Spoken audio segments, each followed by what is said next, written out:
ഈച്ചക്ക് ഭാവി കാണാൻ പറ്റും. അങ്ങനെ അതിനൊന്നും ചാൻസ് ഇല്ല.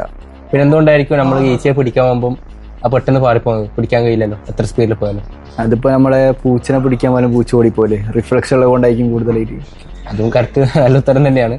പക്ഷേ മെയിൻ കാരണം ഈച്ചകൾക്ക് ഈ രണ്ട് ചെറിയ കണ്ണുകളുണ്ടല്ലോ, ചെറുതല്ലേ വലിയ കണ്ണുകൾ തന്നെയാണ് രണ്ടും.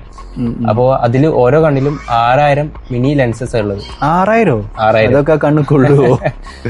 അപ്പൊ ആ ഒരു കണ്ണിൽ രണ്ട് കണ്ണിലും അത്രയും ലെൻസ് ഉണ്ട്. മാത്രല്ല അവരെ ബ്രെയിൻ ഉണ്ടല്ലോ ഈച്ചകളുടെ, അവരുടെ ബ്രെയിന് ചെറിയ ബ്രെയിനാണ്, പക്ഷെ മനുഷ്യന്മാരെക്കാളും 10 ഇരട്ടിയോളം ഇൻഫോർമേഷൻസ് പ്രോസസ് ചെയ്യാൻ പറ്റും. അതുകൊണ്ടാണ് നമ്മൾ ഈ പിടിക്കാൻ വരുമ്പം അവർക്ക് ഈ രണ്ട് സവിശേഷത ഉള്ളത് കൊണ്ട് നമ്മൾ സ്ലോ മോഷനിൽ വരുന്ന പോലെയാണ് അവർക്ക് തോന്നുന്നത്.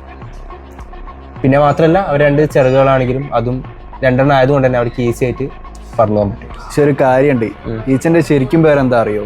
ഈച്ച എന്നല്ല. പിന്നെ